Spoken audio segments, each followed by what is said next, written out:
Muito boa tarde. Eu espero que me estejam a ouvir e lamento, obviamente, o atraso com que iniciamos esta sessão dedicada ao arquivo.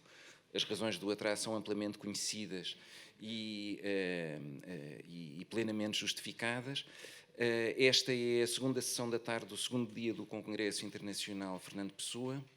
De novo, as boas-vindas. Temos uma sessão cheia. O nosso primeiro orador é o meu colega Manuel Portela, da Universidade de Coimbra, que vai fazer uma intervenção sobre de que me serve reler o modelo computacional da recepção crítica do livro do Desassossego. O Manuel Portela dirige o programa de doutoramento em materialidades de literatura na Faculdade de Letras da Universidade de Coimbra e é investigador do Centro de Literatura Portuguesa. Foi investigador visitante na Universidade da Virgínia e na Universidade de Maryland. Além disso, dirigiu também o Teatro Académico de Gil Vicente, em Coimbra. É autor de muitas obras. Tem uma reflexão fundamental sobre o assunto de que vai falar hoje. Com António Rito Silva, é editor do Arquivo LDD, Arquivo Digital Colaborativo do Livro do Desassossego. É para mim um prazer muito grande estar nesta mesa. Um terço da razão desse prazer tem a ver com o Manuel. Manuel, muito obrigado.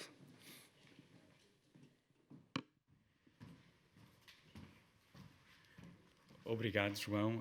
Eu quero também agradecer, na pessoa da doutora Clara Riso, o convite e agradecer a toda a equipa.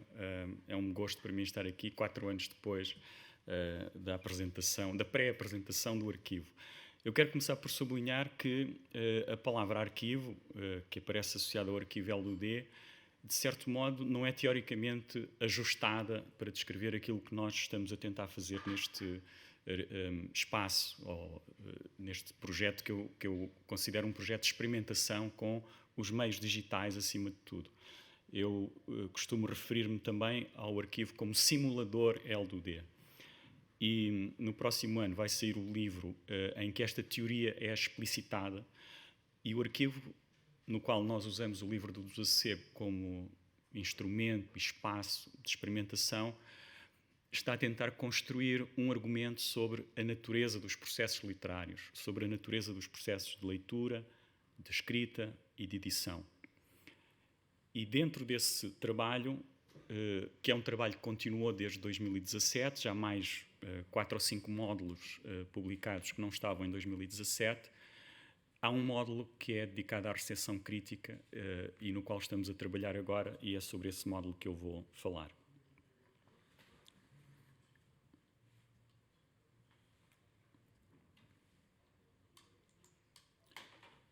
Através do módulo Recepção Crítica, o arquivo LDD fornecerá um recurso para investigar protocolos de leitura de diversas comunidades interpretativas em diferentes momentos da história da recepção da obra, com o objetivo de compreender as formas como se construíram as condições de inteligibilidade do livro do Desassossego, com base em textos e passos específicos. Assim será possível observar, por exemplo, a leitura narrativa de Zenith, do livro do Desassossego, como um quase romance sobre a vida interior de Bernardo Soares, ou a leitura de Pizarro, do segundo livro do Desassossego, como um livro sobre a cidade de Lisboa, ou a leitura de Cabral Martins, da figura de Bernardo Soares como personagem e não heterónimo. As intervenções de leitura no campo textual criam as condições semânticas e discursivas para a sua própria inteligibilidade. São essas intervenções no campo textual que estamos a tentar modelar computacionalmente, alargando ao campo da leitura as funcionalidades críticas que desenvolvemos anteriormente para o campo da edição. Os protocolos partilhados e os atos individuais de produção de sentido através da performatividade da leitura mostram o princípio geral da deformação imaginativa necessária para inscrever a subjetividade dos leitores no campo textual. Este conceito está no centro do argumento de Stephen Ramsey sobre a natureza algorítmica dos processos de leitura crítica, dos quais deriva a plausibilidade da noção de máquina de leitura. Se a leitura é levada a cabo por meio de procedimentos restritivos e deformativos, então a processualidade computacional expande o campo das possibilidades interpretativas.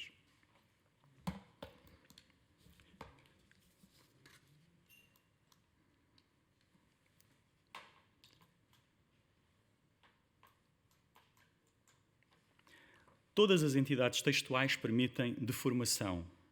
E, dado que a interpretação ocorre num campo textual que é por natureza complexo, polissémico e multirreferencial, pode dizer-se que a maioria das entidades a exige. Vista a esta luz, a deformação faz simplesmente parte da nossa capacidade permanente de fazer sentido. A noção de protocolo de leitura, entendida como um modo explícito de verbalizar o processo de leitura de um texto, é redefinida no âmbito deste módulo para descrever as estratégias interpretativas específicas dos atos de leitura crítica de textos literários, considerando que esses atos se manifestam através de marcadores verbais e textuais específicos. Ou seja, parte-se do princípio de que uma estratégia interpretativa, digamos, o conjunto de sentidos e de argumentos produzidos sobre o texto lido, assenta em protocolos de leitura que é possível identificar e analisar formalmente. Um texto sobre outro texto caracteriza-se por um conjunto de protocolos verbais através dos quais o leitor torna explícitos os sentidos produzidos a partir do texto que lê. Esses sentidos múltiplos constroem-se de acordo com um argumento interno ao texto crítico, dependente das suas próprias cadeias semânticas de inferência e relação, mas que é sustentado, ao mesmo tempo, em iterações sucessivas do texto que está a ser lido, designadamente através de citações. Ora, esta relação entre a iteração e a interpretação pode ser definida como manifestação da ação intertextual que é constitutiva do próprio texto, enquanto tal, isto é, enquanto tecido escrito compósito que emerge de um campo de discursos. A natureza intertextual da textualidade pode ser evidenciada não só através da presença de uma escrita noutra escrita, o texto do Livro do Desassossego no texto crítico sobre o Livro do Desassossego, mas também através desta presença constante da leitura na escrita.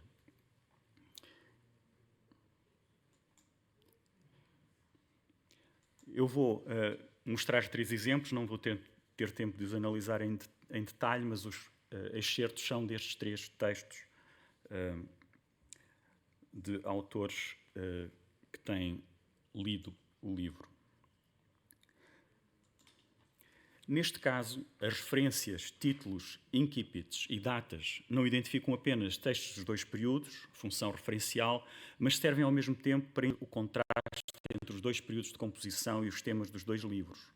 O tópico Lisboa, mencionado no final da frase, servirá para guiar a seleção dos excertos seguintes. As citações dos parágrafos seguintes, de tipos diferentes, expressões, frases breves e passos longos, todas da primeira fase de escrita do livro, são usadas para mostrar a ausência de referências concretas à cidade, mesmo quando as palavras parecem remeter a um espaço urbano. Trata-se de uma estratégia de exemplificação por enumeração que funciona para estabelecer o ponto de partida do argumento e reforçar, por contraste, a análise da segunda parte do livro no resto do ensaio, como um livro sobre Lisboa. É, de resto, interessante verificar que a inserção das citações dentro das frases do texto evidencia um modo de enxerto em que o texto citado é ressignificado semanticamente também por efeito do estrito encaixe sintático, fazendo com que as frases se tornem significantes de um conjunto de tópicos enumerados em cada frase ou segmento de frase, mas que se subordinam ao megatópico dos parágrafos iniciais, que é a ausência de Lisboa. O processo de recontextualização torna-se evidente no facto de as citações serem lidas sintomaticamente como expressão da ausência de Lisboa.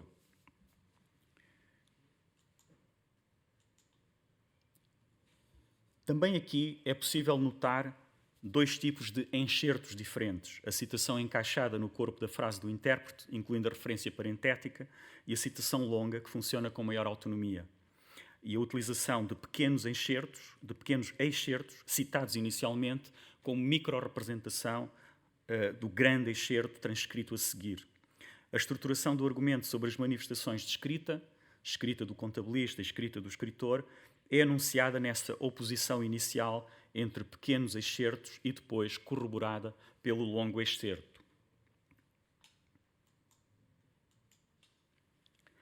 A citação cumpre uma função documental, ou seja, serve para comprovar o argumento interpretativo e ilustra esse argumento.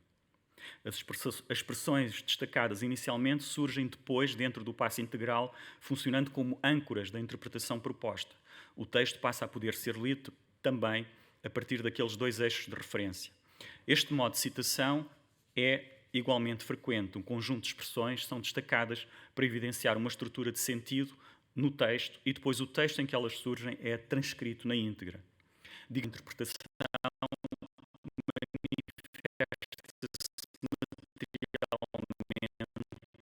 na relação entre os dois tipos de enxerto. No terceiro exemplo, as citações estão inteiramente encaixadas e subordinadas ao argumento do ensaio. Funcionam metonimicamente para representar o documento conhecido como tábua bibliográfica, mas o seu sentido é redefinido pela função no argumento, que consiste em provar a natureza não heteronímica das figuras de Bernardo Soares. É interessante verificar como todas as citações e referências deste ensaio estão fortemente recontextualizadas nos argumentos relativos à natureza do sistema heteronímico de Pessoa e do lugar de Bernardo Soares e do livro dentro ou fora desse sistema. Este tipo de excertos cirúrgicos, de fontes diversas e distribuídos de forma esparsa pelo ensaio, sugerem que a força retórica da recontextualização é maior do que aquela em que se identificam apenas um conjunto de tópicos, embora aqui sejam selecionados também um conjunto de excertos em torno dos tópicos pessoa, personagem, individualidade, autor. A produção de uma teoria geral da heteronímia e do lugar do livro do desassossego nessa teoria tem expressão no tipo de citações e no tipo de enxerto que é produzido. Este diagrama é uma tentativa de abstrair e formalizar o protocolo de leitura que eu encontro nos ensaios em que estamos a trabalhar. A adaptação da noção de comunidades interpretativas, cujos protocolos de leitura se baseiam na produção de intertextualidade, implica três hipóteses, cuja articulação, a modulação computacional da leitura crítica do livro do desassossego no arquivo L/D vai testar. Em primeiro lugar, as estratégias interpretativas em textos críticos são expressas por meio de protocolos de leitura específicos. Esses protocolos de leitura podem ser descritos em termos de dois conjuntos principais de elementos: redes de citações e enxertos textuais. Em segundo lugar, as redes de citações podem referir-se ao texto-fonte, livro do desassossego, aos extratextos, outros textos que o intérprete relaciona com o texto-fonte, e aos intratextos, outros textos críticos sobre o texto-fonte. Em terceiro lugar, os enxertos textuais, ou seja, o processo de incorporação de uma citação ou referência particular dentro da estrutura interpretativa de outro texto, podem ser analisados através de três características principais: excerto, o tipo de citação, isto é, o excerto enquanto recorte; inserto, isto é, o excerto enquanto encaixe ou colagem; e disserto, isto é, a função retórica do enxerto na estrutura interpretativa do texto crítico. O arquivo do L/D modela protocolos de leitura crítica por meio de análises integradas da relação da rede de citações, entendidas como intervenções no campo textual da obra, e do conjunto de enxertos textuais, vistos como evidências para a construção de argumentos sobre a obra por meio de modos específicos de extrair e inserir essas citações e dissertar sobre e com elas. Quando analisados em conjunto, estes protocolos de leitura mostram que a intertextualidade, como conjunto de relações entre textos, é uma expressão da ação das próprias comunidades interpretativas e do modo como associam textos por meio de processos de escrita-leitura. Em vez de olharmos para o facto meramente positivo e formal da presença de um texto noutro, como fazem geralmente as técnicas de detecção automática de intertextualidade, o arquivo L/D tenta modelar a intertextualidade como um processo no qual a leitura assume a forma de escrita. Isso corresponde a uma definição dinâmica da intertextualidade como um processo aberto de construção de relações textuais por meio de atos de leitura e escrita.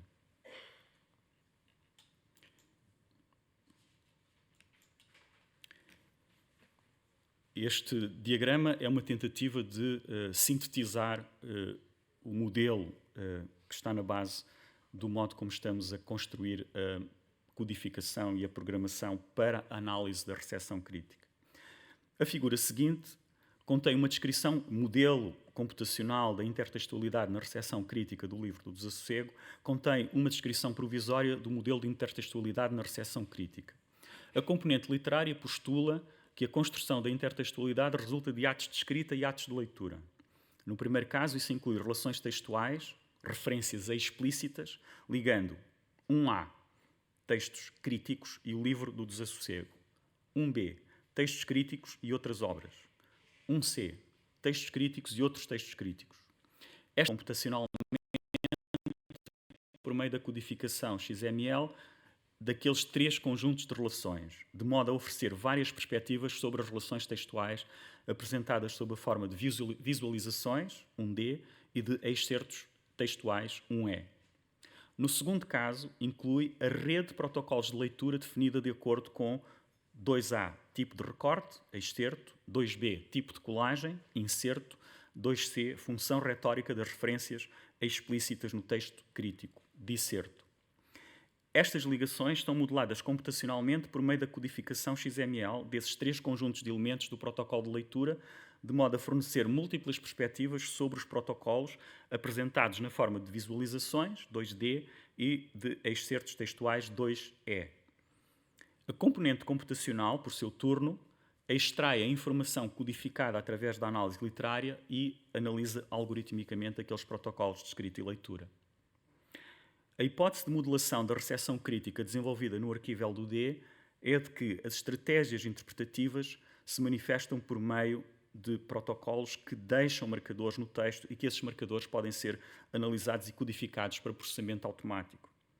É uma tentativa de representar e simular o movimento da leitura crítica enquanto processo de entrelaçamento de relações textuais entre o texto que escrevo e o texto que leio, mostrando a intertextualidade como prática interpretativa e tentando captar o próprio movimento do sentido em produção. A ação aberta e contínua, a intertextualidade cria simultaneamente as condições de interpretabilidade para o texto que está a ser lido e as condições de interpretabilidade para o texto que está a ser escrito. Por outras palavras, o nosso objetivo é mostrar os textos críticos como intertextos, nos quais se observam em paralelo a intertextualidade como um ato de escrita e a produção da intertextualidade como um ato de leitura. Na medida em que o protocolo de leitura crítica do texto permite acompanhar a produção de justaposições de fragmentos do seu objeto textual e a textualização de relações entre esses fragmentos no processo de constituição do novo texto, este protocolo pode ser utilizado para caracterizar as estratégias interpretativas de um texto ou de um grupo de texto ou comunidades interpretativas particulares. E também modelar a própria intertextualidade como fundamento geral da semiose, ou seja, dos processos de produção e transformação de sentido por meio de atos de escrita e leitura. Considerando que o corpus selecionado para este módulo se restringe à comunidade de leitores especializados do livro do Desassossego, o método de análise, a codificação e processamento permitir-nos-á modelar e visualizar com precisão a complexidade do processo intertextual dentro de uma comunidade discursiva específica. Deste modo, o arquivo LDD acrescenta à função de meta-edição a função de meta-leitura, expandindo os princípios simulatórios que estão na base da sua modelação da performatividade literária. E eu agora pedi ao Tiago para ele projetar a edição virtual. Esta é uma edição feita pela Ana Marques, que está aqui a assistir e que tem colaborado comigo neste projeto, que recolhe os textos que nós já codificámos até agora e podemos ver que são 428 fragmentos citados, são mais até, porque há um complemento, mas são quase 500 fragmentos citados em cerca de 60 textos, que são aqueles que fazem parte do corpus que nós estamos a analisar. Neste momento, ainda não temos formalizada a componente de processamento desta informação, mas uma boa parte dos textos já está codificada de acordo com este modelo que eu acabei de descrever. Agradeço a vossa atenção.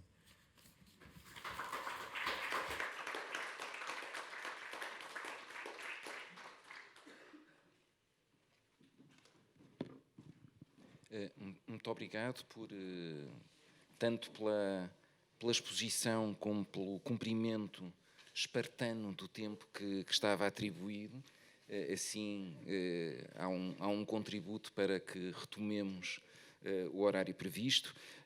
A nossa segunda comunicação será apresentada à distância, é da responsabilidade da minha colega Ulrika Hennig-Kramer, que é doutoranda em Filologia Computacional na Universidade de Würzburg, é investigadora auxiliar na Universidade de Colónia e colabora desde 2014 no estabelecimento da edição digital de Fernando Pessoa, projetos e publicações. É ela quem coordena os trabalhos técnicos do projeto. Enquanto membro do Instituto de Documentologia e Edição, é também editora do muito importante jornal de recensões RIDA, e a pesquisa da Ulrica foca-se na metodologia prática e avaliação de edições digitais. É o segundo terço do meu prazer em estar a moderar a sessão hoje e julgo que a partir daqui é parte técnica, não é comigo. Boa tarde. Eu sou Ulrike Hennig-Kramer, da Universidade de Rostock, na Alemanha. Estou grata por poder assistir à distância ao Congresso Internacional Fernando Pessoa e obrigada por esta oportunidade.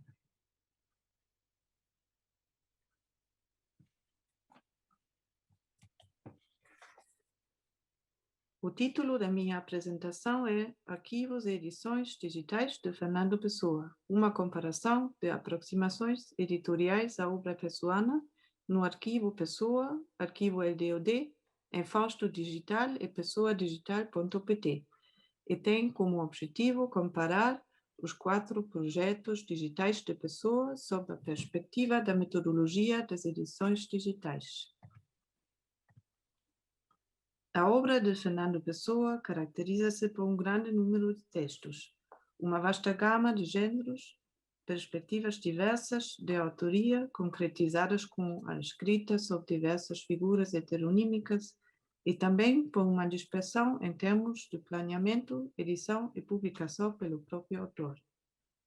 Nestas condições, a coerência da obra no seu todo não é fácil de reconhecer para o leitor, mesmo que ela se possa reconstruir. Como consequência, arquivos e edições que organizam o material deixado pelo autor têm uma especial relevância para tornar a obra da pessoa acessível ao público em geral, assim como a estudantes e investigadores. Além de um elevado número de edições impressas, existem já 4 iniciativas de arquivos e edições digitais que apresentam um corpus amplo da obra pessoana ou uma obra específica do autor, nomeadamente o Arquivo Pessoa, o Arquivo LDOD, o Fausto Digital e a edição digital de Fernando Pessoa. A presente apresentação tem por objetivo comparar as aproximações editoriais à obra de Pessoa desses 4 recursos, tendo em conta a metodologia característica da edição a partir de um paradigma digital. A primeira questão a que se procura responder é se as publicações escolhidas, independentemente da sua autodesignação, seguem o dito paradigma e podem ser classificadas como edições digitais. Em seguida, pode-se considerar os tipos de procedimentos editoriais de cada uma. Quais são as vantagens da edição digital e das metodologias editoriais escolhidas em cada caso para organizar e apresentar a obra de Fernando Pessoa? O primeiro passo é discutir o que se entende por uma edição digital acadêmica, uma edição acadêmica que siga o paradigma digital. Zale, por exemplo, começa com uma definição de edição acadêmica antes de entrar nas especificidades do digital. A scholarly edition is the critical representation of historic documents. Representação significa a reprodução e recodificação de um documento ou de uma obra abstrata no meio específico, por exemplo, através da reprodução de imagens ou da transcrição de textos. É então essencial para o caráter acadêmico da edição que isto seja feito de forma crítica, o que significa que os documentos são refletidos e interpretados criticamente em relação ao texto, histórica, bibliográfica, material ou visualmente, de modo a abri-los e explicá-los aos leitores. No passo seguinte, essa definição de edição acadêmica é então alargada por Zale para incluir o aspecto digital.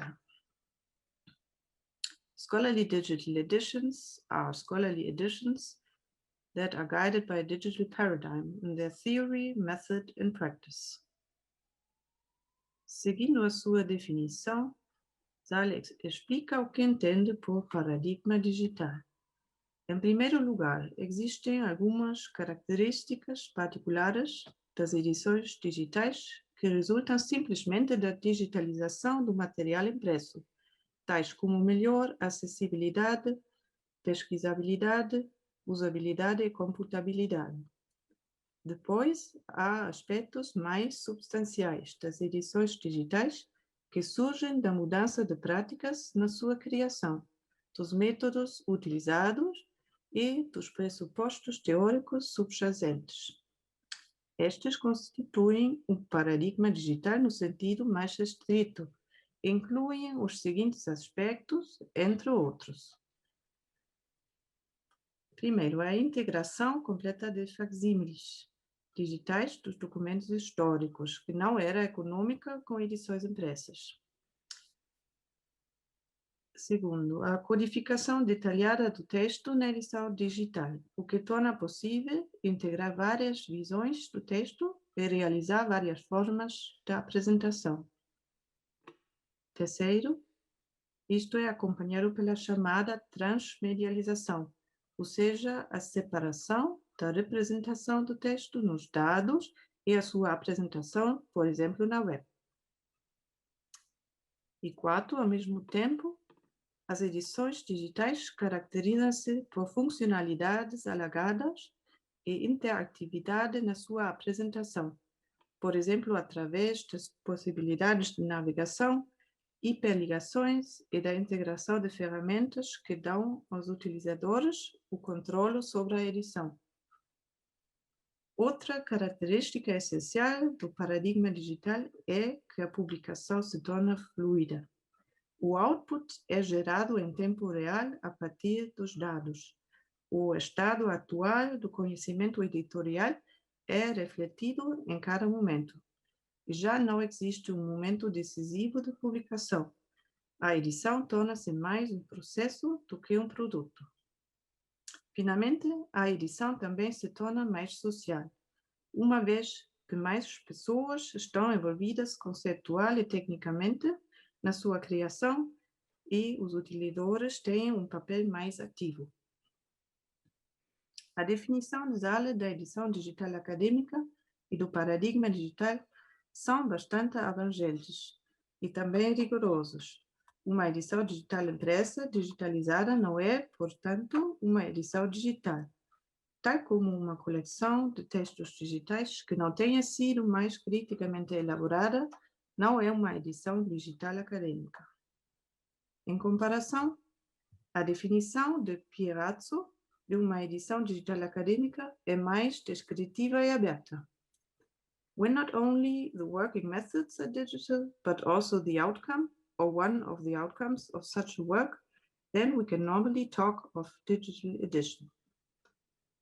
Pierazzo, no seu livro sobre a edição acadêmica digital, descreve características semelhantes às do Zale, mas sublinha particularmente as múltiplas formas que tais edições podem assumir, fazendo com que as suas caracterizações pareçam menos um catálogo de requisitos e mais um panorama do que é possível. While books all behave more or less in the same way, with some notable exceptions, digital editions are all different, and the things they can do diverge considerably.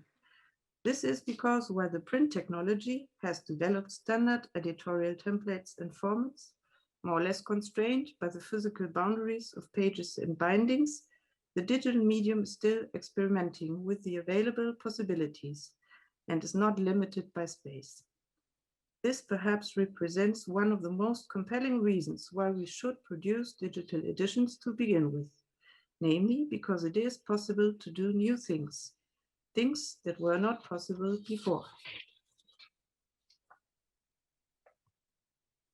Com base nestes conceitos da edição digital acadêmica e do paradigma digital, Os 4 arquivos e edições digitais selecionados sobre Fernando Pessoa serão agora examinados. Em que medida é que seguem o paradigma digital? Que tipos de publicações digitais são? O que torna cada uma delas diferente e como apresenta a obra da pessoa? Deve dizer-se, no entanto, que cada projeto só pode ser considerado aqui brevemente. Além disso, estou diretamente envolvida na criação da edição digital de Fernando Pessoa e, portanto, tenho conhecimento de fundo deste projeto, enquanto que só posso olhar para os outros recursos do exterior. Do exterior significa que apenas o que é diretamente apresentado e documentado na web é visível. Alguns aspectos das edições e dos arquivos digitais, tais como a questão do código subjacente, não podem ser facilmente avaliados desta forma. O objetivo desta comparação é, acima de tudo, tornar clara a gama metodológica dos arquivos e edições digitais sobre pessoa e abordar as respectivas possibilidades. O primeiro a ser considerado é o Arquivo Pessoa, publicado em 2008 e concebido e dirigido por Leonor Arel. Tem o subtítulo Obra de Fernando Pessoa, Expedições Livres para Amantes e Estudiosos. Isto já torna claras duas orientações. Por um lado, o arquivo é sobre as obras completas de Pessoa, e por outro lado, trata-se de as tornar livremente acessíveis aos estudiosos, bem como aos leitores e utilizadores em geral. O arquivo contém textos completos digitais da obra da pessoa, com base em edições existentes. Os gêneros mais diversos são abrangidos: poesia, prosa, drama, mas também, por exemplo, ensaios, textos filosóficos e crítica literária, cartas, esboços de projetos e notas. Para cada texto, é indicado de que edição existente foi extraído. O arquivo é, assim, baseado em edições acadêmicas, mas não pretende, por si só, editar os textos de novo. Não é, portanto, uma edição acadêmica no sentido mais restrito. O suporte digital é utilizado principalmente para tornar o material facilmente acessível, localizável e pesquisável. É um recurso muito valioso porque traz o trabalho da pessoa, tal como existe nas edições impressas existentes, para a web. As edições não são simplesmente digitalizadas como tal, mas os textos são apresentados individualmente. Em qualquer caso, o projeto vai para além da mera digitalização. O arquivo Pessoa está também muito bem documentado.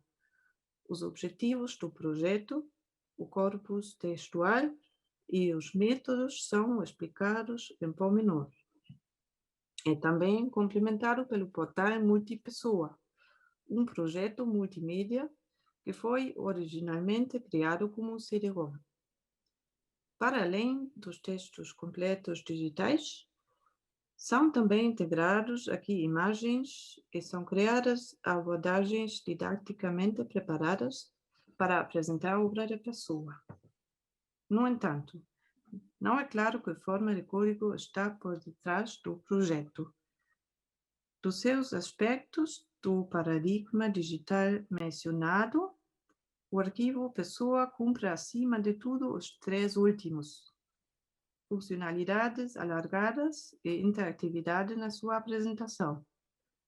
Em certa medida, também uma publicação fluida, porque são anunciadas extensões em curso. E é uma forma mais social de edição. O segundo projeto digital sobre Fernando Pessoa, aqui considerado, é o Fausto Digital, um recurso publicado em 2015 pelo Centro de Estudos de Teatro da Faculdade de Letras da Universidade de Lisboa e a Cátedra de Estudos Portugueses Fernando Pessoa da Faculdade de Artes e Humanidades da Universidade de Los Andes. Tem 2 títulos diferentes. O próprio sítio web intitula-se Fausto, uma existência digital. E a citação sugerida é Fausto Digital, base de dados textual online. Neste caso também, o título já tem significado. Ao contrário do arquivo Pessoa, em vez de um arquivo da obra completa do autor, trata-se de um arquivo de uma única obra, o texto dramático Fausto. Além disso, o título Base de Dados Textual refere-se ao fato de a obra não ser aqui simplesmente apresentada como um texto digital, mas como uma base de dados de textos. Esta é uma edição digital crítica e acadêmica de numerosos textos e fragmentos que podem ser atribuídos à obra Fausto. Inclui um aparelho crítico genético e um comentário crítico, bem como facsímiles e uma bibliografia contendo tanto um catálogo de textos e fragmentos individuais de Pessoa como edições anteriores do Fausto e ainda literatura crítica sobre a obra. O que não se faz aqui é constituir uma nova versão do Fausto, no sentido de um texto único e ordenado. Em vez disso, é oferecido um arquivo digital com partes da obra e fragmentos editados, que o utilizador pode pesquisar.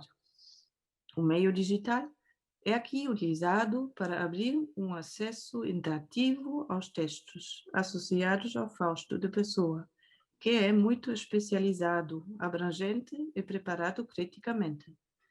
É uma edição de arquivo, que provavelmente não seria viável numa forma impressa. No entanto, tal como no arquivo Pessoa, não existe informação no sítio web sobre o formato em que os textos são codificados internamente, ou seja, independentemente da edição HTML. Razão pela qual é difícil dizer até que ponto se verificou aqui uma transmedialização no sentido de uma separação da representação e apresentação do texto.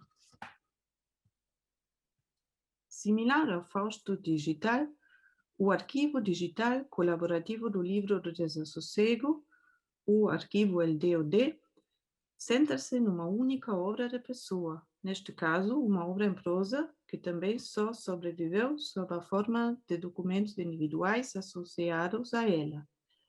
O arquivo LDOD foi publicado em 2017 por Manuel Portela e Antônio Rito Silva.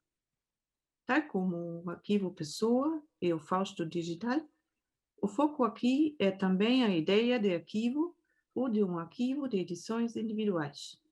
No arquivo LDOD, 4 edições críticas existentes da obra são integradas, por um lado, e por outro, os documentos individuais são oferecidos em forma transcrita e acompanhados por facsímiles. Afirma-se que os textos do arquivo digital são codificados em XML, de acordo com o padrão da Text Encoding Initiative. Para além da representação, da história e dos processos de escrita e de edição do livro, como se diz na página web, o caráter colaborativo do arquivo é aqui fortemente realçado. Os utilizadores devem ser envolvidos no processo literário, sendo capazes de ler, editar e escrever por si próprios. A obra é apresentada no arquivo como uma máquina literária. Os documentos podem ser selecionados, comparados e compilados pelos próprios utilizadores. As edições criadas pelos utilizadores, por exemplo, por estudantes, são integradas de novo no arquivo. O aspecto social da edição digital é tornado mais claro neste caso. A integração de facsímiles, a transmedialização através de uma base de código independente da apresentação e a interatividade alargada da apresentação são também dadas, de modo que o arquivo LDOD provavelmente vai mais longe em termos do paradigma digital ao comparar os vários arquivos e edições digitais sobre Fernando Pessoa. Contudo, não é inteiramente claro se os dados subjacentes em XML são também livremente acessíveis e reutilizáveis. Finalmente, é discutida a edição digital de Fernando Pessoa, projetos e publicações, em cuja implementação estou envolvida principalmente pela coordenação do trabalho técnico, mas também pela concepção de componentes de apresentação e pelo esclarecimento de questões de codificação de texto digital. A edição, referida aqui como Pessoa Digital, é acessível ao público desde 2017. Desde junho do ano em curso, está disponível na versão 0.1. Não, 1.0, o que significa, acima de tudo, que foi alcançada uma certa completude de conteúdo. E a edição está a ser continuamente expandida. Tal como o arquivo Pessoa, esta edição digital não se destina a um único texto do autor, mas a toda a sua obra, embora de uma perspectiva muito específica. A edição inclui, por um lado, as publicações realizadas durante a vida do autor, nomeadamente poemas e textos em prosa, e, por outro lado, listas e planos que a pessoa escreveu para os seus projetos editoriais e que sobreviveram sob a forma de notas manuscritas ou datilografadas. Todos estes componentes são editados criticamente. No caso das listas, com um componente de crítica genética, e no caso das publicações, através da indicação de variantes, se houver várias versões publicadas dos textos. Além disso, há comentários editoriais, a adição de facsímiles, índices de pessoas, títulos e periódicos mencionados, uma bibliografia e visualizações interativas, tais como linhas do tempo e uma rede de pessoas. Tal como no arquivo LDOD, os textos são codificados em XML/TI. Os dados são disponibilizados livremente aqui e podem ser descarregados. É, obviamente, uma edição acadêmica crítica e também uma que segue o paradigma digital. Contudo, em comparação com o arquivo LDOD, o aspecto colaborativo e social é menos pronunciado neste caso, e, por outro lado, o aspecto de crítica da obra e do texto é mais forte. Não é à toa que este recurso digital tem o título de edição e não de arquivo. No entanto, a edição também se aproxima de um arquivo digital, através da pretensão de incluir a todo o trabalho planeado em listas e publicado durante a vida da pessoa, da inclusão de materiais provenientes do espólio do autor e também porque a edição se atualiza e completa continuadamente. Em resumo, pode-se dizer que os 4 arquivos e edições digitais sobre Fernando Pessoa, aqui considerados, vão todos além do que se faz em edições impressas. Fazem uso do meio digital e do paradigma da edição digital para tornar a complexa obra do autor acessível de novas formas, diferentes em cada caso. O que se torna particularmente claro é que o material tende a ser apresentado em forma de arquivo, é preparado e apresentado digitalmente e é também editado de forma acadêmica e crítica, mas mais nos seus componentes individuais, ou seja, documentos individuais e fragmentos, e para fornecer fontes fiáveis que os utilizadores podem explorar e aprender por si próprios, e tendendo menos a fazer sugestões concretas e novas sobre como constituir estas fontes em forma de obras fixadas. Isto é provavelmente feito principalmente em edições impressas. Uma interessante divisão de tarefas surge aqui quando se trata da preparação e publicação do espólio e das obras de Pessoa. Uma questão associada aos arquivos e edições digitais, que só pode ser brevemente levantada aqui em conclusão, é a da sua disponibilidade permanente, da sua fiabilidade e sustentabilidade. Quanto mais o paradigma digital é perseguido na edição, mais desafiante se torna tornar os resultados da investigação permanentemente citáveis e também arquiváveis. Quanto mais interativos forem os elementos e ferramentas digitais integrados, mais difícil será mantê-los executáveis ao longo prazo e preservá-los. A publicação fluida, com atualizações contínuas e a possibilidade de publicar múltiplas versões, também representa um desafio a este respeito. Tal incerteza e instabilidade é frequentemente notada de forma crítica no que diz respeito a edições digitais. Isto deve ser contrariado pelas vantagens e possibilidades adicionais oferecidas pela edição digital. Existe também a possibilidade de armazenar regularmente os dados subjacentes às apresentações, definindo versões sucessivas significativas destes dados e disponibilizando-os para arquivo e posterior utilização fora dos sistemas interativos. É também importante assegurar a persistência dos recursos digitais em termos organizativos e financeiros, tal como as edições impressas são preservadas e mantidas disponíveis em bibliotecas e livrarias. Deve reconhecer-se que os arquivos e edições digitais representam um modo diferente das edições impressas, mas isso não os torna menos acadêmicos, nem os marca como concorrentes ou substitutos, mas que seguem precisamente um paradigma diferente, que deveria ter ficado claro a partir da consideração dos 4 recursos digitais sobre Fernando Pessoa. É de esperar que no futuro haja ainda mais arquivos e edições digitais sobre o autor, que utilizem as possibilidades do meio digital para processar e apresentar a sua obra. Com isto, concluo e muito obrigada pela sua atenção.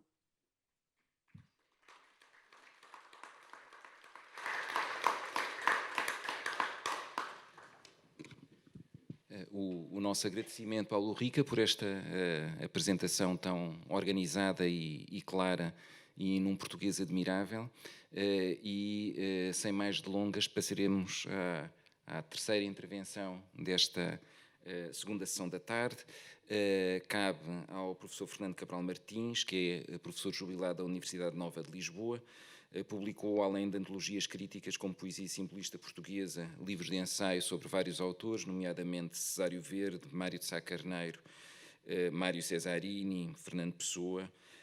Coordenou o dicionário de Fernando Pessoa e do modernismo português e preparou edições de vários autores abundantemente conhecidas, estes trabalhos.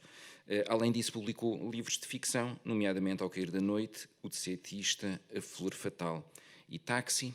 Terminamos com o terceiro terço do meu prazer na moderação da mesa. Fernando, a palavra é tua. O Fernando vai falar-nos sobre criação, descontinuidade e arquivo. Muito obrigado.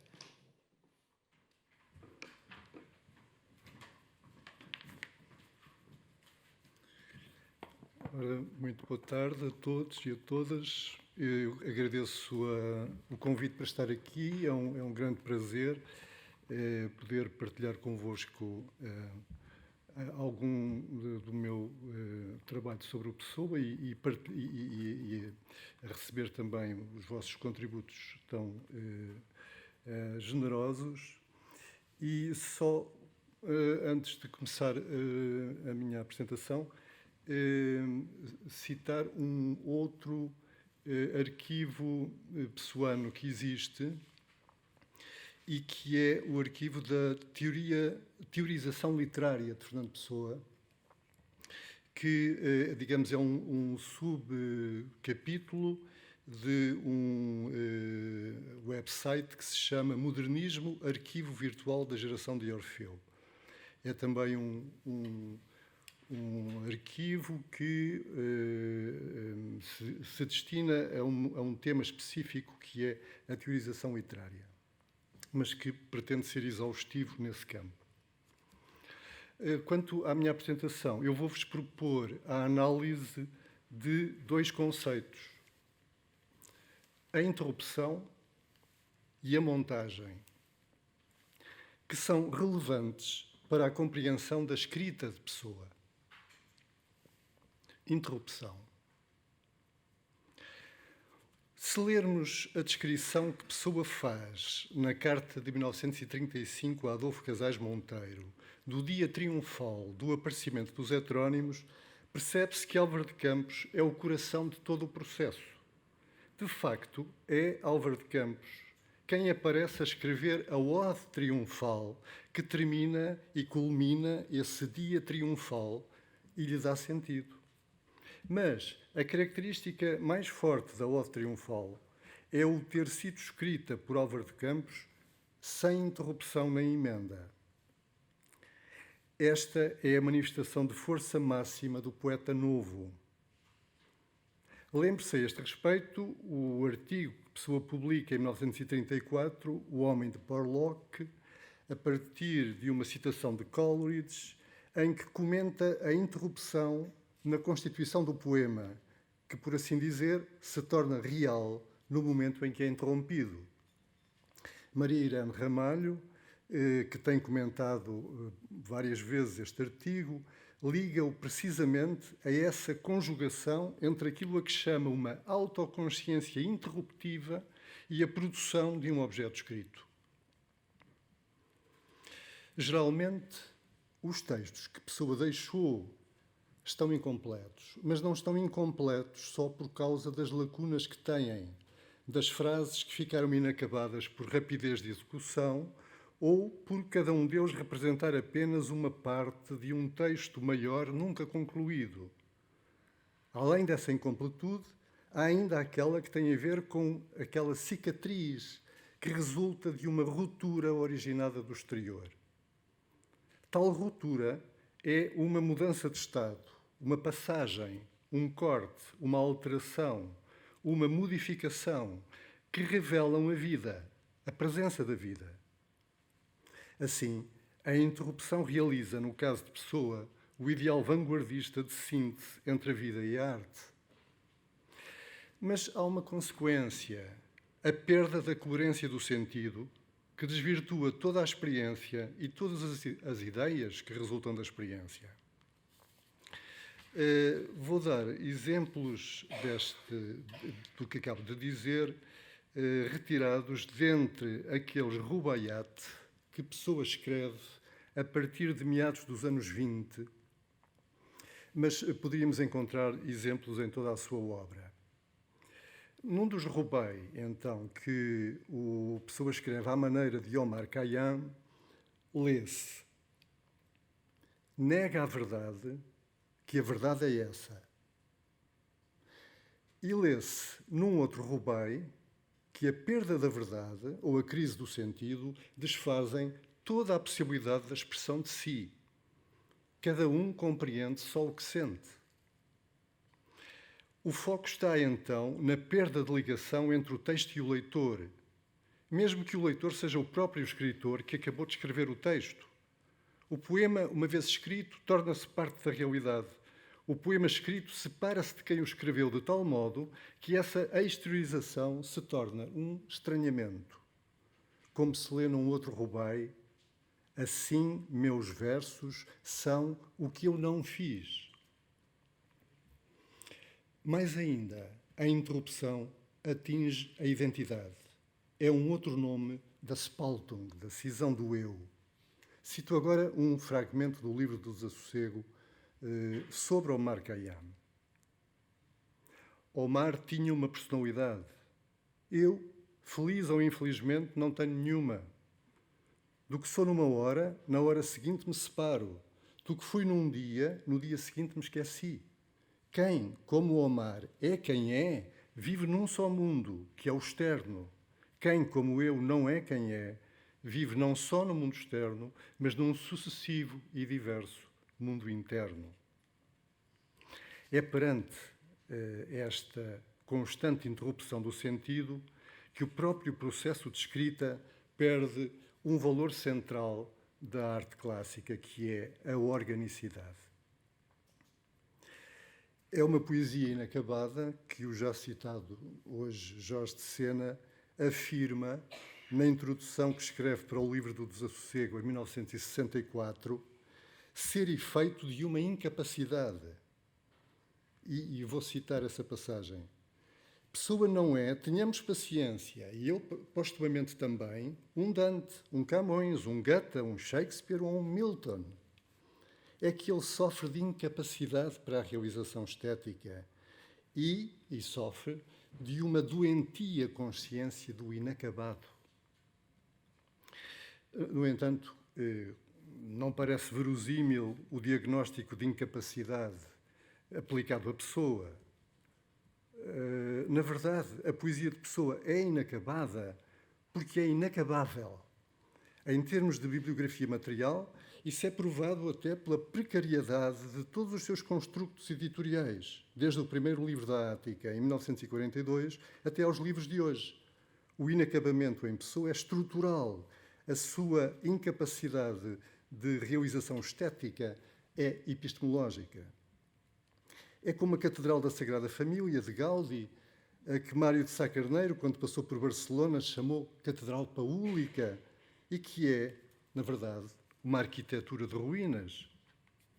Assim, a obra de Pessoa é um conjunto de escritos soltos, que não se integram em séries definidas. Existem, de facto, conjuntos mais ou menos completos, mas são exceções, como os casos dos 35 sonetos, de Matt Fiedler e de Mensagem. Aliás, um destes 3 livros, absolutamente prontos para publicação, de Matt Fiedler, não chegou sequer a sair, como se sabe. Perante esta interrupção sistémica, esta textualidade inorgânica, o sistema dos heterónimos constitui um poderoso aglutinador que devolve inteireza conceptual à sua escrita. A heteronímia é muito mais do que a nuvem de autores fictícios que se vai formando ao longo de 3 dezenas de anos. É uma correlação sólida entre autores, uma topologia poética que oferece uma forma clara e central que organiza a obra inteira de Pessoa. O facto decisivo é que os heterónimos se tornam solidários uns dos outros num grupo literário de que Alberto Caeiro é o vértice e o garante. Nem Charles Robert Anon, nem Alexander Serge, nem Rafael Baldaia, nem sequer Bernardo Soares são heterónimos no mesmo sentido da palavra, pois estes estão isolados, são peças soltas, algures entre o alter ego, o pseudónimo e a personagem. Agora, o conceito de montagem. Lê-se no prefácio que Pessoa escreve para Demet Fiedler e que traduzo. Qualquer obra de arte, por exemplo, um poema, tem de ser um conjunto coerente, organicamente sólido. E, aliás, na obra de Pessoa é fácil encontrar este tipo de afirmação. Pessoa reconhece e valoriza a organicidade da obra. E, no entanto, essa vontade de síntese, essa genuína vontade de conjunção, não parece ter-se cumprido nunca. O livro do Desassossego pode mesmo ser considerado o apogeu da arte literária inorgânica. Por isso mesmo, é possível pensar, e com um bom fundamento, que a edição eletrónica é a que se adequa melhor à natureza textual da obra de Pessoa. Ou seja, a sua fragmentariedade textual poderia levar à conclusão de que a leitura ganharia com o suporte eletrónico, dado que os fragmentos poderiam ser lidos por não importa que ordem, organizados segundo as linhas que o leitor decidir e ser acompanhados de todas as notas, referências e facsímilas que se quiser. E tudo com grande comodidade. No entanto, Fausto ou o livro do Desassossego não são obras de literatura virtual, nem de ciberliteratura, nem são hipertextos. São obras inacabadas que se destinam a uma edição em papel. A complexidade textual da obra de Pessoa tem na edição eletrónica um campo de extrema utilidade, obviamente não discuto, Mas a edição em papel é o projeto e o horizonte da atividade editorial pessoana. Para isso, aliás, tem havido necessidade de elaborar teorias editoriais novas, e muitos dos editores de Pessoa têm sido, ao mesmo tempo, comentadores importantes da sua obra, desde João Gaspar Simões, a Jorge de Sena, a Jacinto Prado Coelho, Teresa Rita Lopes, Jerónimo Pizarro, Richard Zenit, etc. Reparemos agora num caso, que é a edição em livro, feita por Carlos Pitella, também ligado ao arquivo do Fausto Digital, que representa, de facto, um avanço considerável no conhecimento do texto. 30 anos antes, a primeira edição do Fausto, por Teresa Sobral Cunha, em 1988, tentara reconstituir o Fausto que Pessoa gostaria de ter escrito. Mas Carlos Pitella propõe, em 2018, uma edição crítica cuja matriz é cronológica. Por outras palavras, este Fausto em livro usa o modelo do arquivo, pois a cronologia é uma não-ordenação, literariamente falando, exatamente como a seriação alfabética é também uma não-ordenação. No entanto, como se trata de uma edição em livro, a sua montagem, uma edição é uma montagem, a sua montagem produz sentido, ou seja, a ordem cronológica induz imediatamente a consideração do Fausto como um texto diarístico. E é, aliás, desse modo que Carlos Pitella explica no prefácio que Fausto seria um diário poético. O que, do ponto de vista hermenêutico, temos que, enfim, é discutível, pelo menos. Porque é esta a diferença entre o arquivo e a edição. O arquivo é um conjunto em que a ordenação não importa, ao passo que a edição é uma montagem. Enquanto o arquivo é um inventário, a montagem acrescenta sentido, fixa uma ordem que não é indiferente. E isto, que parece um truísmo, é uma operação fundadora daquilo a que chamamos literatura. Podemos encontrar exemplos em autores contemporâneos, mais contemporâneos, destes modos de escrita que consistem em simples montagens de textos anteriores. O surrealismo português é especialmente forte na utilização da montagem como procedimento criador. Mário Cesarini, nos livros de aforismos de Teixeira de Pascoais ou de fragmentos de Novalis, que são, na verdade, livros de Mário Cesarini, ou como em Horta de Cordel. Ou Herberto Helder, em Humus ou em Magias. Ou Alberto Pimenta, em Ready-Made, que é um livro extraordinário, feito de uma colagem de versos de Camões e de versos de Fernando Pessoa. Existe na literatura portuguesa uma consciência da montagem, que é herdeira da experiência estranha e extrema da escrita modernista. Em Pessoa, a relevância da montagem vai ainda mais fundo se pensarmos na definição célebre que Pierre Reverdy faz da imagem e que o André Breton coloca como o alicerce daquilo a que chama a atividade surrealista. A imagem, e estou a citar o Reverdy, a imagem nasce da aproximação de duas realidades mais ou menos distantes. E esta aproximação é exatamente montagem. Destes efeitos de sentido que são produzidos pela justaposição de textos mais ou menos distantes, conhecemos exemplos da mão de Pessoa. Um deles é a publicação em A Renascença, em 1914, de Impressões do Crepúsculo. É um primeiro poema, que são quadras de medida tradicional, ao sino da minha aldeia, seguidas de uma paródia ultrassimbolista em verso livre, Paús de roçar em ânsias, ambos sob um título conjunto, não é? Impressões do Crepúsculo.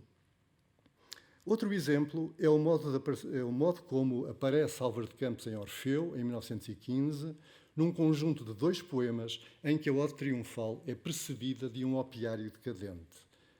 Nas duas publicações, a intensidade da provocação formal e a própria variação de regime poético entre os poemas justapostos acrescenta-se com grande eficácia à tematização que desenvolvem. Mais tarde, na Atena, em 1924, Pessoa encena a morte de Mário de Sá Carneiro com uma montagem de textos que intitula Últimos Poemas, em que retira 2 poemas do livro, ainda então inédito, Indícios de Ouro, junta-lhe poemas soltos e até um excerto de uma carta privada. E o facto é que este gesto editorial de Pessoa foi decisivo para toda a leitura futura de Mário de Sá Carneiro, que assim se vê transfigurado numa personagem trágica. De resto, a Atena é uma revista preparada como um veículo de revelação dos heterónimos, aí surgindo antologias de Ricardo Reis e Alberto Queiro, cumprindo todas as disposições editoriais que caracterizam autores verdadeiros. Portanto, das atividades essenciais da edição, a da montagem é a mais decisiva. E muitas vezes não é percebido o facto de que é tão decisiva. O editor apenas ordena, alinha, não acrescenta nada de seu, nenhuma palavra, nenhum sinal. Mas é por ação de um editor invisível que o autor passa a existir.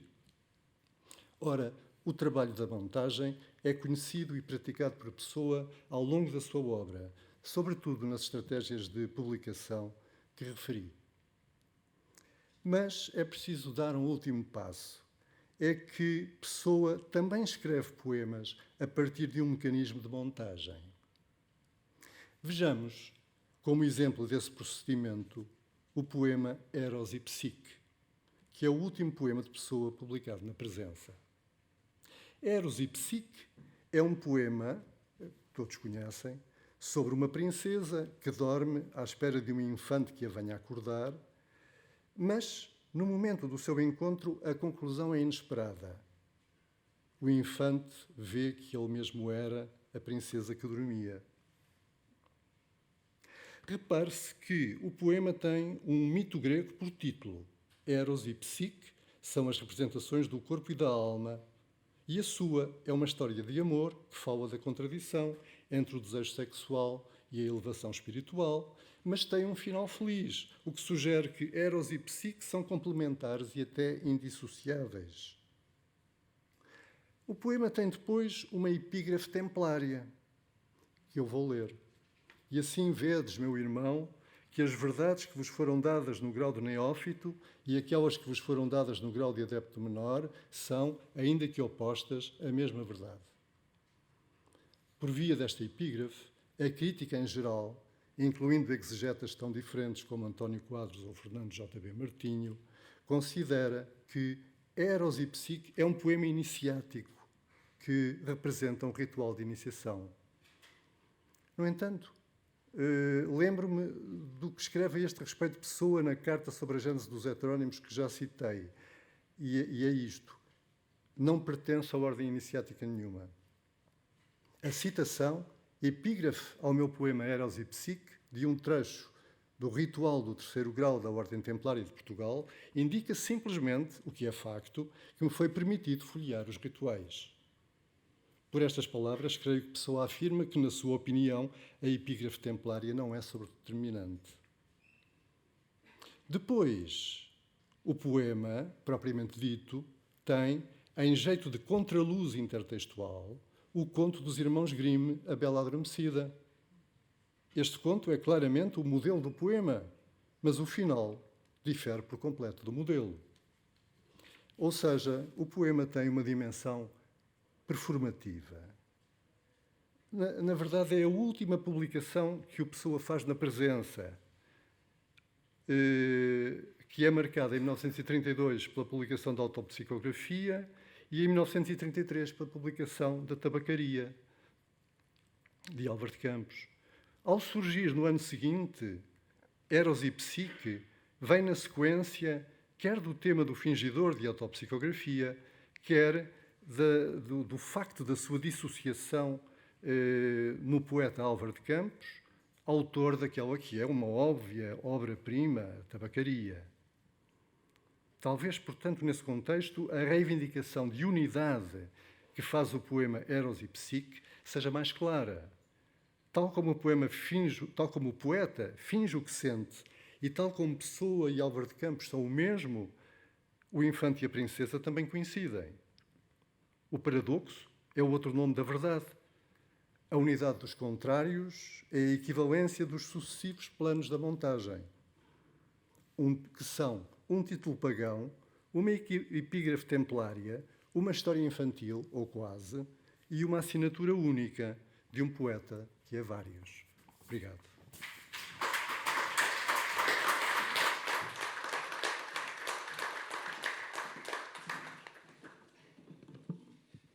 Muito obrigado, Fernando, por esta comunicação tão instigante. Eu agora preciso de orientação. Julgo que conseguimos recuperar uma parte do tempo e talvez pelo menos uma pergunta para cada um dos oradores, se for possível. Eu aproveito para cumprimentar e dar as boas-vindas à Ulrica. Muito bem-vinda à ligação em direto. É um prazer estarmos em contacto agora consigo e apreciamos muito a sua comunicação. Eu estive a contá-las 314 perguntas distribuídas de maneira desigual para fazer, mas a primazia vai obviamente para o público, portanto a palavra é vossa e dado este esforço para recuperarmos a agenda, isto não é propriamente happy hour, é happy minute, é aproveitarem enquanto dura. Olá, boa tarde. Eu trabalho na Casa Fernando Pessoa, estou a ver as perguntas que temos online e temos uma pergunta, pelo menos posso aproveitar para colocar esta, para o Rick, que pergunta como vê a evolução destes arquivos digitais com a chegada de novas ferramentas inteligentes para análise de texto, Text Analytics?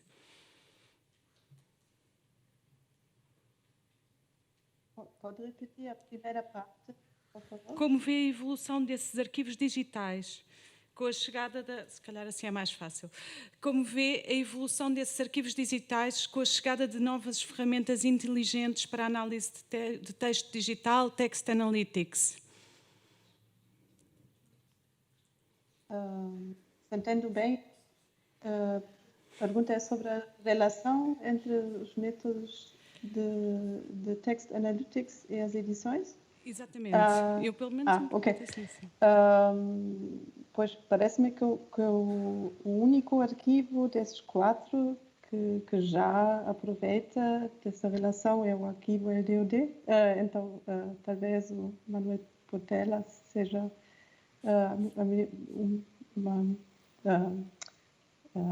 quem possa responder melhor a essa pergunta.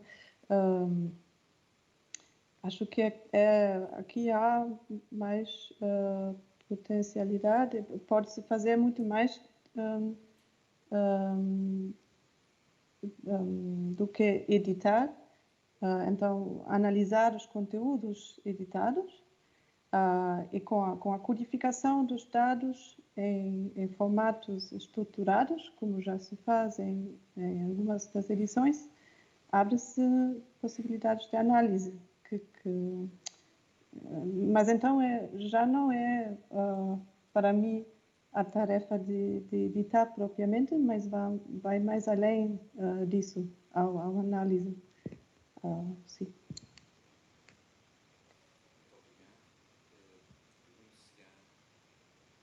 Agora já não... Muito obrigado. Pergunto se há perguntas presenciais ou comentários. Por favor, Pedro.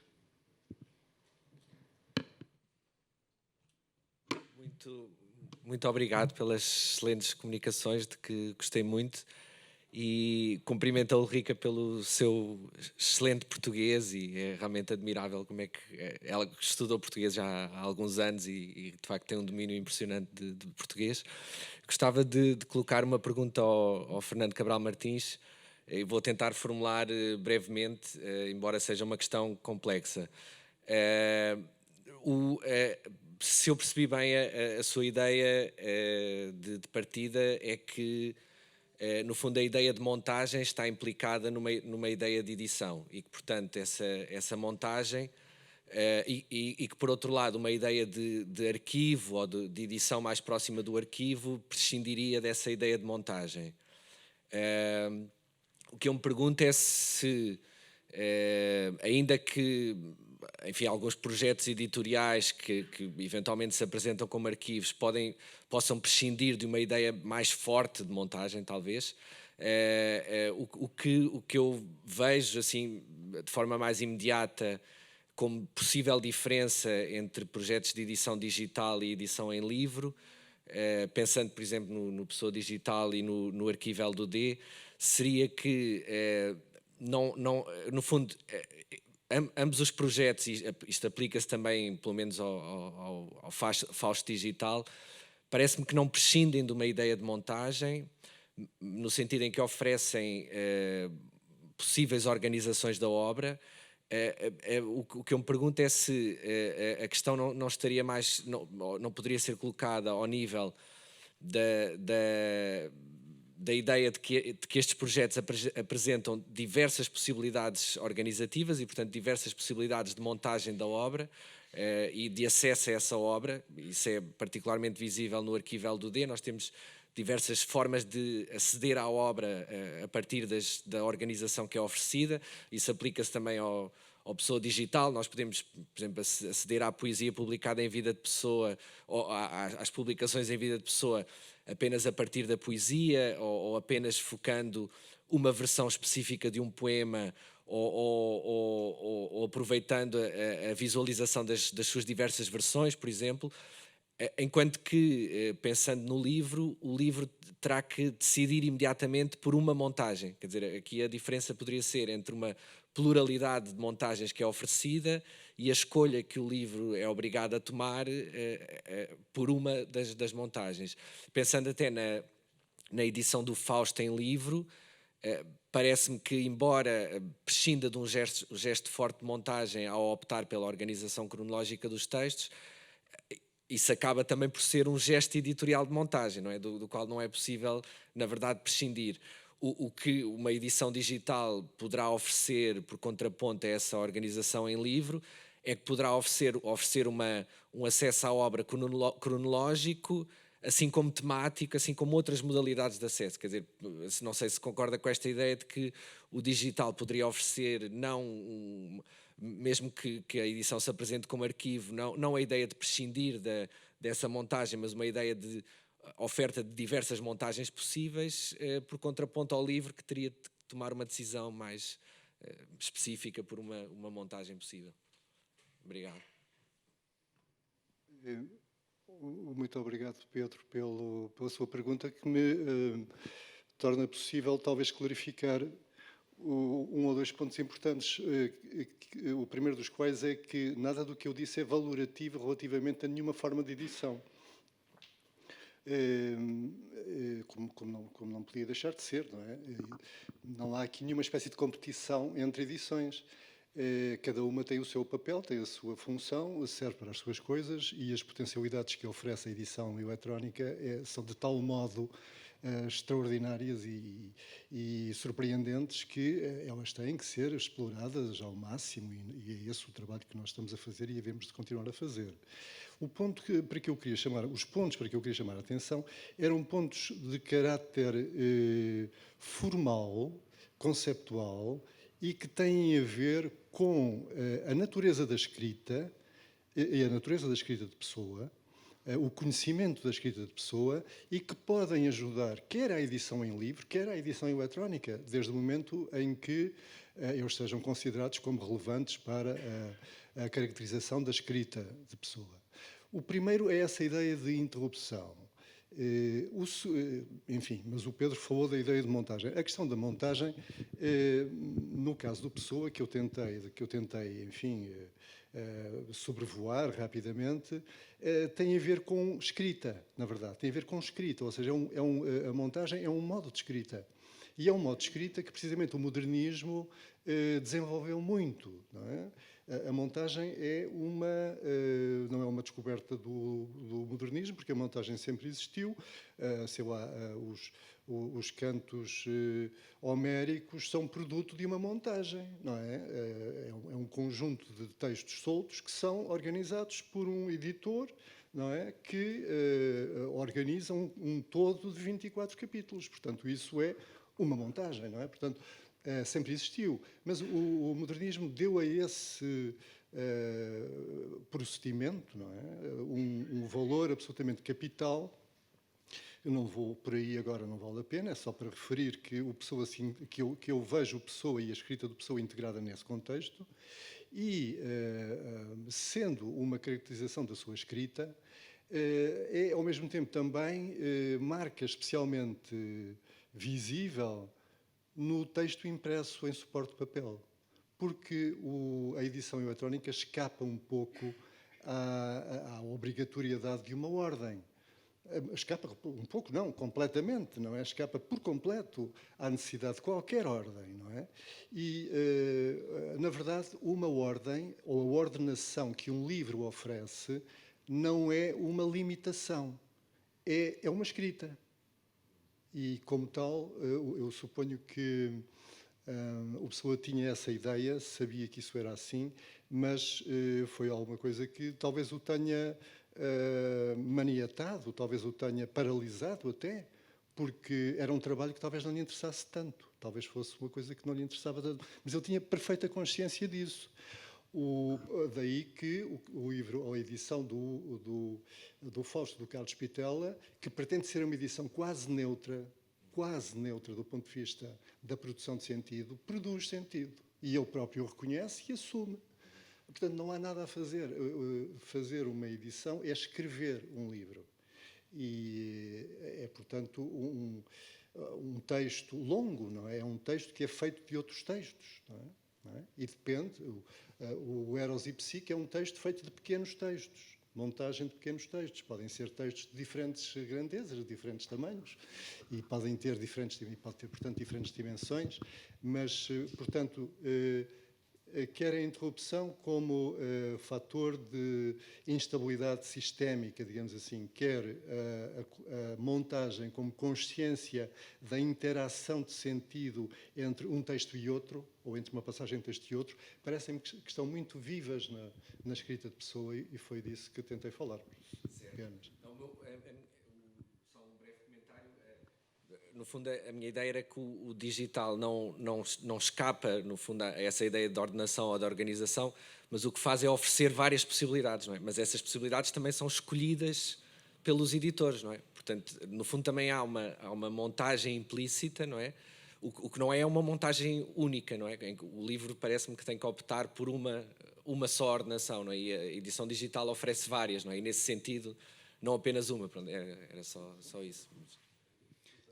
Muito obrigado à pergunta do Pedro, muito obrigado à resposta do professor Fernando Cabral Martins, muito obrigado ao comentário do Pedro, muito obrigado ao aceno do professor Fernando Cabral Martins. Temos tempo para pelo menos 2 perguntas no máximo. 2 minutos. A minha pergunta é sumaríssima, aproveitando a parte da intervenção da Ulrica e na sequência da pergunta que chegou via eletrónica. Eu queria perguntar se o professor Manuel Portela quer dizer alguma coisa sobre a questão levantada acerca do acesso à codificação e se quer acrescentar alguma coisa em relação às ferramentas analíticas incorporáveis no arquivo. Obrigado. Relativamente à pergunta que foi feita, eu acho que a Ulrica já respondeu, não é? De facto, a partir do momento em que o texto existe sob forma codificada e está com uma estruturação, com muitos marcadores que podem ser processados automaticamente, é possível fazer muitos tipos de análise, não é? Semântica, de redes, de sintática, podemos fazer análises usando até ferramentas de processamento de linguagem natural e outro tipo de dispositivos. De certo modo, a edição digital abre o texto, não é? Abre o texto à particularidade do processamento computacional. Relativamente ao arquivo LDD, a codificação está disponível, não é? De facto, nós temos no nosso site a descrição, temos a ligação até para o repositório GitHub, onde está todo o software que foi desenvolvido especificamente para o arquivo. Queria só acrescentar um aspecto que talvez não seja demais sublinhar, que é o arquivo, a designação arquivo LDD, de certo modo, é um cavalo de Troia conceptual, ou seja, eu uso uma designação que sei que é notoriamente desadequada, mas é uma designação que serve para as pessoas compreenderem o que ali está. Porque o que nós tentamos fazer no arquivo, e cada vez mais isso se notou ao longo dos últimos anos, foi passar da pergunta o que é o livro do Desassossego ou o que é a edição do livro do Desassossego para as perguntas o que é ler, o que é editar, o que é escrever. E, de certo modo, uma das respostas que eu consigo dar a algumas destas perguntas tem a ver com aquela noção de interrupção e de montagem que o Fernando Cabral Martins acabou de desenvolver. Ou seja, uma análise dos processos de leitura, de escrita e de edição demonstra, de facto, que talvez a organicidade não exista. Talvez todos os processos sejam processos de inacabamento e fragmentariedade. E aquilo que nós fazemos como leitores, como escritores ou como editores é encontrar sistemas de suturar esses fragmentos e apagar essas suturas. Ora, aquilo que eu estou a tentar fazer no arquivo é mostrar o processo, não é? O que é que acontece quando lemos, quando editamos, quando escrevemos, usando para isso vários casos de estudos. O caso que eu apresento hoje é o caso da leitura crítica como uma manifestação de um processo de leitura, mas temos, por exemplo, também a leitura nas redes sociais, temos ferramentas que permitem aos utilizadores transitarem entre uma leitura, uma macro-leitura, que nós chamamos emersiva, e uma leitura do texto, que nós chamamos imersiva. De facto, o arquivo é um espaço de experimentação, e por isso é que eu há bocado referi à designação simulador, do sistema literário, dos processos literários. E o facto de ser o livro do Desassossego é simplesmente um corpus, um espaço onde nós experimentamos essas possibilidades que as ferramentas informáticas nos oferecem. Possibilidades críticas e possibilidades de imaginação, de imaginar o que é possível fazer fora dos paradigmas que temos usado até agora. Agradeço muito esta resposta e com isto penso que estamos em condições de terminar. Acompanhem, por favor, um agradecimento aos protagonistas da sessão, Manuel Portela, Ulrika Henrique Rama, Fernando Cabral Martins. Muito obrigado.